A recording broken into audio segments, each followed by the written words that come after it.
Do you remember a time when American cars weren't just transportation? They were statements. They were symbols of success, freedom, and personality. Back then, every manufacturer seemed to have its own unique identity. Families debated whether Ford was better than Chevrolet. Teenagers dreamed about muscle cars parked in dealership windows, and entire communities gathered at drive-ins, cruising strips, and local car shows.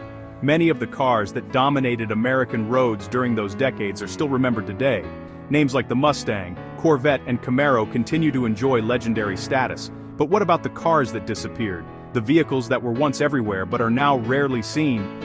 Today we're taking a nostalgic road trip through some of America's most forgotten automobiles. These cars once filled parking lots, highways, and suburban driveways across the country. Millions of Americans owned them, loved them, and built memories around them. Yet today, many younger people have never even heard of them. So buckle up as we travel back to the golden age of American motoring and rediscover the forgotten cars that once ruled the roads. Let's start with a true American icon. The Plymouth Fury first appeared in 1956 and quickly became one of the most recognizable cars of its era. At a time when bigger meant better, the Fury delivered everything Americans wanted. Massive tail fins, chrome everywhere, powerful V8 engines, and styling that practically screamed confidence. The late 1950s were an optimistic time in America. Families were moving to the suburbs, highways were expanding, and car ownership was becoming a central part of American life. The Fury fit perfectly into that world. For many families, owning a Plymouth Fury was a sign that they had made it. The car evolved through the decades and remained popular throughout the 1960s and 1970s. Then, something unexpected happened. In 1983, Stephen King's novel, Christine, was adapted into a movie, turning a 1958 Plymouth Fury into one of the most famous movie cars of all time. Suddenly, a forgotten automobile became a horror icon. Yet, despite its fame, the Plymouth brand struggled. Competition increased, consumer tastes changed, and by 2001, Plymouth was gone forever. Today, surviving Fury models are prized collectibles and reminders of a time when American car design was bold, unapologetic, and larger than life. When the Mercury Cougar debuted in 1967, it was marketed as a more sophisticated cousin to the Ford Mustang. While the Mustang appealed to youthful excitement, the Cougar offered luxury and refinement. One of its most memorable features was its hidden headlights.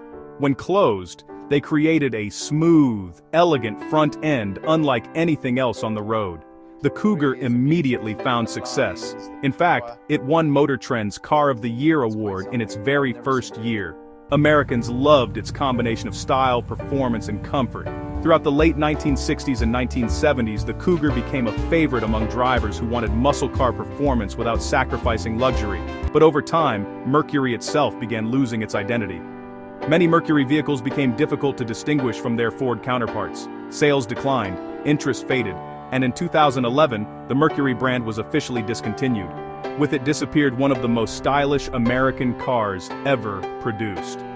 Today the Cougar remains highly respected among collectors and classic car enthusiasts. Now, let's talk about a car that often gets overlooked in discussions about muscle cars, the AMC Javelin. When people think of American muscle, names like Mustang, Camaro, Challenger, and Charger usually dominate the conversation, but the Javelin absolutely deserves a seat at that table.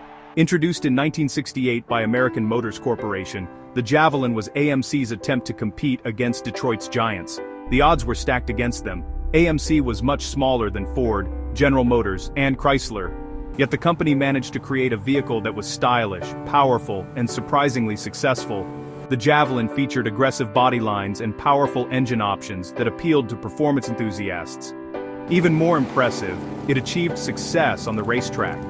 The Javelin won multiple Trans Am championships during the early 1970s. That's no small achievement. Unfortunately, strong cars couldn't solve AMC's financial problems. The company struggled for years before eventually disappearing. Today the Javelin is one of the most underrated muscle cars ever built. There was a time when the Oldsmobile Cutlass was one of the best-selling vehicles in America. Think about that for a moment. Not one of the best-selling Oldsmobiles, one of the best-selling cars in the entire country. The Cutlass earned its reputation through reliability, comfort, and affordability. Families trusted it, workers relied on it, Young adults bought them as their first cars. Throughout the 1970s and 1980s, Cutlasses seemed to be everywhere. Parking lots were full of them. Neighborhood streets were lined with them. The Cutlass became part of everyday American life. But times changed, foreign competition increased, consumer preferences shifted, and Oldsmobile gradually lost relevance. In 2004, after more than a century of automotive history, the Oldsmobile brand disappeared. For millions of Americans, it felt like saying goodbye to an old friend. Some cars are remembered because they were successful. Others are remembered because they were revolutionary. The Studebaker Avanti belongs in the second category. When it appeared in 1962, the Avanti looked like something from the future. Its sleek body was unlike anything else on the road.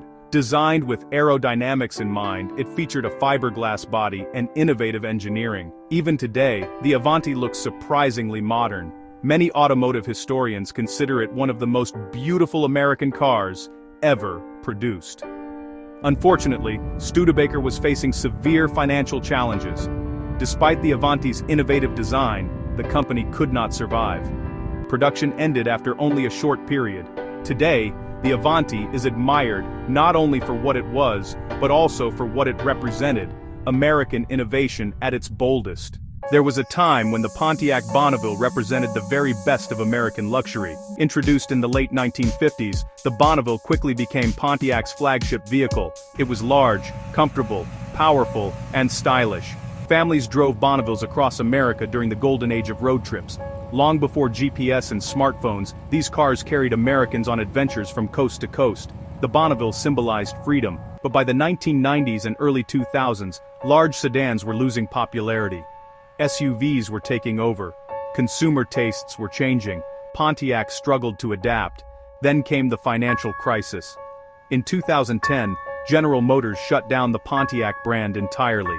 A name that had once defined American driving simply disappeared. Ask someone who grew up in the 1970s about the Ford LTD, and you'll probably hear stories. The LTD wasn't flashy, it wasn't exotic, it wasn't particularly exciting, but it was dependable, and that mattered. The LTD became the quintessential American family car. Parents trusted it. Children grew up riding in it. Families packed them for vacations, holidays, and weekend getaways. Its spacious interior and smooth ride made long-distance travel comfortable. For many Americans, memories of childhood road trips are closely tied to cars like the LTD. Today, these vehicles rarely appear on the road, but their legacy remains deeply connected to family life in America. If you've never heard of DeSoto, you're not alone. Yet there was a time when DeSoto was a respected American automobile brand. One of its most memorable models was the Fireflight. The Fireflight embodied everything Americans loved about the 1950s: huge tail fins, chrome trim, powerful engines, futuristic styling. At the time, car manufacturers competed fiercely to create the most eye-catching designs. The Fireflight stood proudly among them. Unfortunately, DeSoto struggled against internal competition within Chrysler's lineup. Sales declined, and by 1961, the brand disappeared forever. Today, spotting a DeSoto Fireflight is like finding a lost piece of American history. Few names once carried as much prestige as Packard. For decades, Packard was synonymous with luxury. Presidents, celebrities, and business leaders drove Packards. The Packard Caribbean represented the pinnacle of that luxury. Beautiful styling, premium materials, powerful performance. Everything about the Caribbean communicated elegance, yet luxury markets are unforgiving. Competition intensified, economic conditions changed, and Packard eventually disappeared. Today, surviving Caribbeans are among the most desirable American classics. So why did so many of these once famous cars vanish? The answer involves several factors. Fuel crises changed consumer priorities. Foreign automakers introduced smaller, more efficient vehicles. Government regulations evolved. Economic recessions impacted manufacturers. And consumer taste shifted dramatically. The large chrome-covered sedans of the 1950s gave way to compact, fuel-efficient vehicles. Muscle cars faded. Luxury sedans lost ground to SUVs. Entire brands disappeared as corporations restructured and consolidated. The automotive landscape changed forever. These forgotten American cars were more than machines. They were witnesses to history. They carried families to vacations. They sat in drive-in movie theaters. They transported newlyweds on honeymoons. They took children to school and parents to work. For millions of Americans, these cars became part of life's most important memories. Today, many of them survive only in photographs, museums, classic car shows, and cherished family stories. But their impact remains undeniable. They helped build America's automotive culture and shaped generations of drivers. Now we'd love to hear from you. Which of these forgotten American cars do you remember? Did your family own one? Which vehicle brings back the strongest memories? Share your stories in the comments below. And if you enjoyed this trip back in time, don't forget to like, subscribe, and join us for more journeys into the good old days. Until next time, thanks for watching, and keep those memories alive.